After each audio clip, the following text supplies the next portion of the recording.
Assalamualaikum warahmatullahi wabarakatuh. Perkenalkan, nama saya Wakidah Husnika Sanah dari Manajemen 19A2. Di sini saya akan mempresentasikan hasil laporan wawancara di usaha Madu Murni An-Najib. Baiklah, langsung saja. Peluang bisnis yang paling menjanjikan di masa pandemi COVID-19 berdasarkan omset atau profit. Untuk yang pertama yaitu usaha food and beverage, merupakan salah satu peluang bisnis yang tahan krisis ekonomi. Faktor yang menyebabkan usaha makanan berpeluang menjanjikan dalam masa pandemik adalah karena masyarakat membutuhkan pasokan makan dan minum dalam kondisi apapun. Dengan demikian, sektor food and beverage tidak akan pernah surut dan kehilangan konsumen. Bisnis di sektor makanan dan minuman juga dianggap membutuhkan modal yang relatif kecil, tenaga kerja yang tidak terlalu banyak, namun dengan margin laba besar dan perputaran arus kas yang cepat. Untuk yang kedua yaitu usaha kebutuhan bahan pokok. Serupa dengan bisnis food and beverage, bahan pangan pokok merupakan salah satu kebutuhan primer masyarakat yang sulit untuk diabaikan dalam kondisi apapun, termasuk kondisi krisis ekonomi. Hal ini membuat bisnis perdagangan bahan pokok menjadi satu sektor bisnis tahan krisis. Untuk yang ketiga yaitu usaha jasa pendidikan dan pelatihan. Momentum krisis, baik krisis ekonomi, politik, sosial maupun kesehatan, tak akan menghentikan laju perkembangan sektor jasa pendidikan dan pelatihan di berbagai belahan bumi manapun.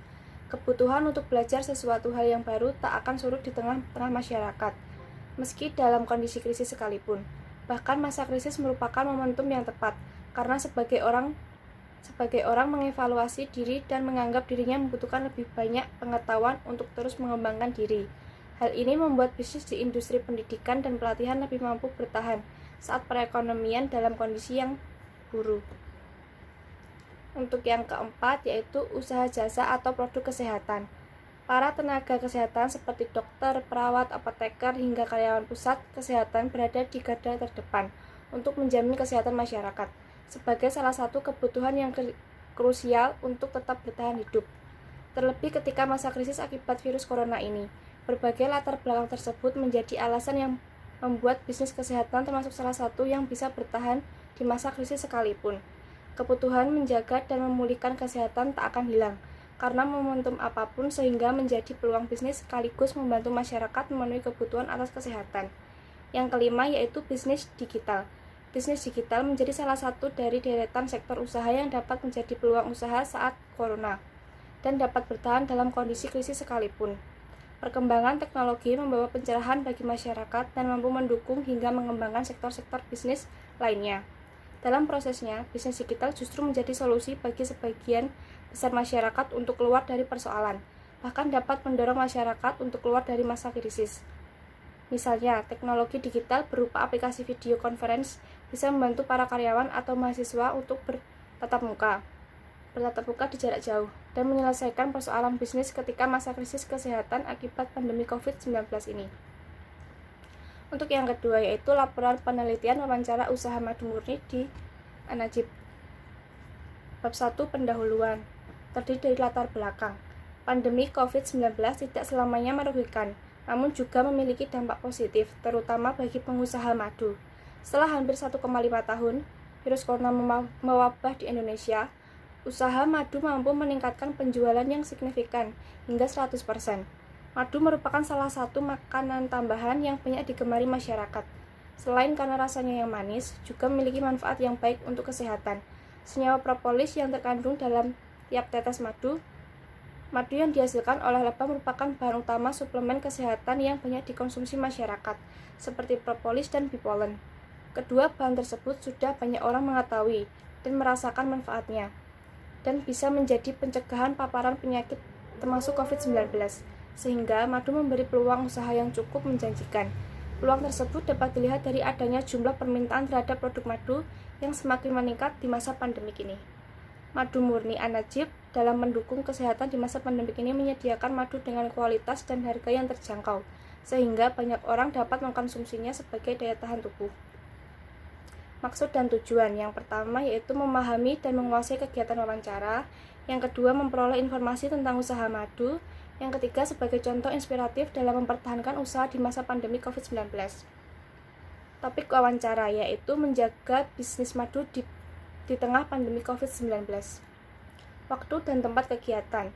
Wawancara ini dilaksanakan pada hari Sabtu 6 November 2021 pukul 9, tempatnya di Desa Ketaon, Maidono, Boyolali.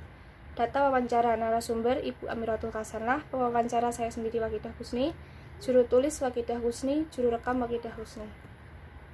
Untuk bab kedua yaitu laporan hasil observasi. Pemilik usaha, nama usaha Madu Murni An-Najib. Nama pemilik Bapak Arifin, alamatnya di Desa Kebon Tutup, Ketaon, Maidono, Boyolali. Saya memilih Bapak Arifin menjadi tokoh pengusaha dalam paper ini adalah karena melihat usahanya yang mengalami peningkatan omset di masa pandemi COVID-19 ini. Bapak Arifin ini mengajarkan kepada saya bahwa kerja keras dan tidak gampang putus asa merupakan kunci dari usahanya. Keuntungan. Di masa pandemi COVID-19, kini madu sebagai salah satu suplemen kesehatan menjadi primadona bagi masyarakat untuk menjaga ketahanan tubuh dan meningkatkan imunitas, sehingga banyak kalangan yang mengkonsumsinya saat pandemi COVID-19. Di balik pandemi COVID, bisnis madu yang dijalankan justru mendapat keberkahan, dan permintaan madu menjadi meningkat. Banyak orang yang berburu madu demi mencegah terpaparnya virus corona, dan yang biasanya orang membeli madu hanya sebotol, sekarang membelinya sampai kiloan. Karena madu dipercaya berkhasiat meningkatkan daya tahan tubuh. Omset madu pun meningkat 3 kali lipat dari kondisi biasanya. Untuk bab yang ketiga yaitu laporan hasil wawancara. Untuk pertanyaan yang pertama, bagaimana peluang bisnis Anda selama pandemi COVID-19 ini? Untuk peluang bisnis di masa pandemi COVID-19 seperti saat ini, membuat sebagian besar orang peduli terhadap imun tubuhnya, yakni dengan memilih asupan yang sehat. Maka tidak heran, di masa pandemi ini ternyata usaha lebah madu tetap stabil. Penjualan meningkat tajam secara online ketika masa pembatasan sosial berskala besar atau PSBB. Diakuinya juga pelanggan baru semakin bertambah. Pelanggan tetap memesan madu 2 kali lipat lebih banyak. Mengamati data permintaan pasaran madu yang berkualitas masih tinggi, peluang keuntungan bisnis madu ini sangat menggiurkan. Untuk yang kedua, apakah usaha Anda mengalami keuntungan atau kerugian? Bisnis madu di masa pandemi COVID-19 mengalami keuntungan karena banyak permintaan dari reseller karena madu sangat dibutuhkan untuk dikombinasikan dengan herbal atau lainnya sebagai pencegah virus dan untuk menjaga ketahanan tubuh di masa pandemik, sehingga banyak orang yang berburu madu. Omset penjualan pun melejit hingga 3 kali lipat dari kondisi biasanya. Untuk yang ketiga, mengetahui strategi pemasaran yang diterapkan dalam usaha madu.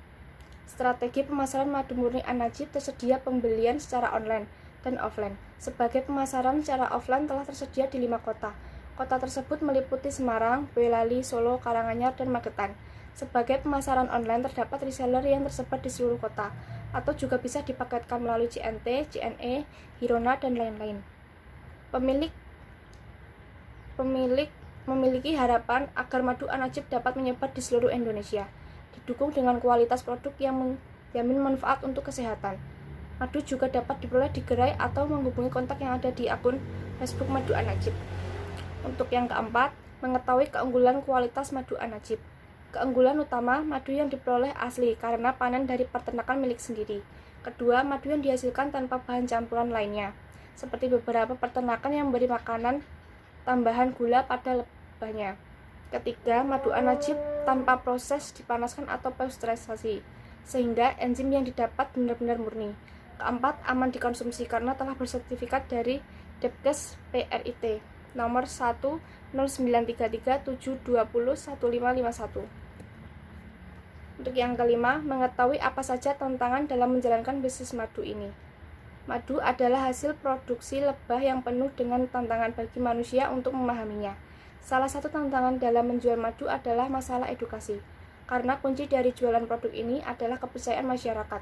Oleh karena itu, perlu memperbanyak edukasi agar masyarakat mengetahui manfaat dari madu. Semakin banyak masyarakat yang percaya dengan khasiat madu, maka produk tersebut akan dicari orang. Selain manfaatnya, juga selalu melakukan edukasi terkait jenis madunya. Masalah terbesar dengan madu adalah kualitasnya. Sangat sulit untuk menemukan madu yang asli dan murni, seperti banyak komoditas makanan lainnya. Pemalsuan adalah hal biasa.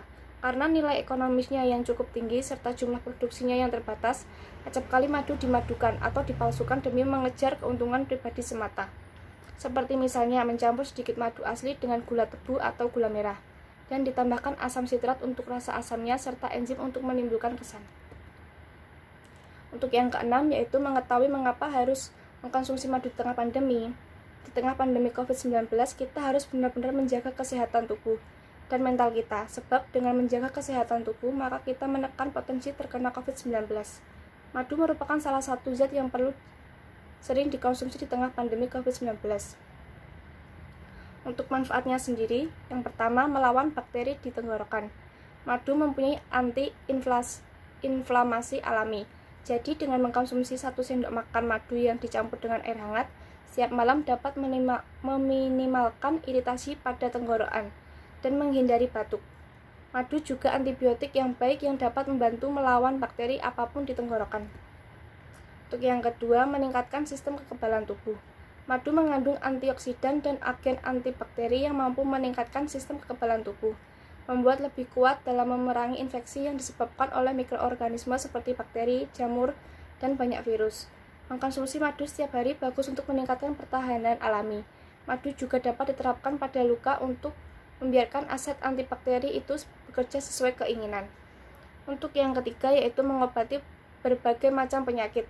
Madu diketahui memiliki beragam khasiat untuk mengobati berbagai macam penyakit. Madu dapat membantu kelenjar ludah untuk menghasilkan lebih banyak air liur, sehingga memperlancar jalur napas. Di samping itu, madu juga mengandung antioksidan yang tinggi, yang bisa meningkatkan sistem kekebalan tubuh. Caranya, tambahkan 1 sendok makan madu ke dalam secangkir air panas atau teh herbal, lalu minum 2 kali sehari hingga batuk mulai mereda. Penutup. Kesimpulan, pandemi COVID-19 menjadi tantangan bagi sektor bisnis. Pelemahan ekonomi yang terjadi di masa pandemi harus dilawan oleh pengusaha, agar bisnis yang dijalankan tetap terjaga kelangsungannya. Adanya pandemi COVID-19 tidak berpengaruh untuk penjualan menurun. Bahkan di tengah pandemi COVID-19 malah menambah penghasilan, karena banyak permintaan dari reseller. Di balik pandemi COVID, bisnis madu yang dijalankan justru mendapat keberkahan. Omset penjualan pun melejit hingga 3 kali lipat dari kondisi biasanya. Di masa pandemi, permintaan madu cukup tinggi karena madu sangat dibutuhkan untuk dikombinasikan dengan herbal atau lainnya sebagai pencegahan COVID-19. Dan untuk menjaga ketahanan tubuh di masa pandemi, dipercaya memiliki banyak khasiat untuk kesehatan madu, menjadi salah satu primadona di masa pandemi COVID-19. Dengan jumlah permintaan yang semakin meningkat, sehingga madu memberikan peluang usaha yang cukup menjanjikan. Lampirannya seperti gambar di samping.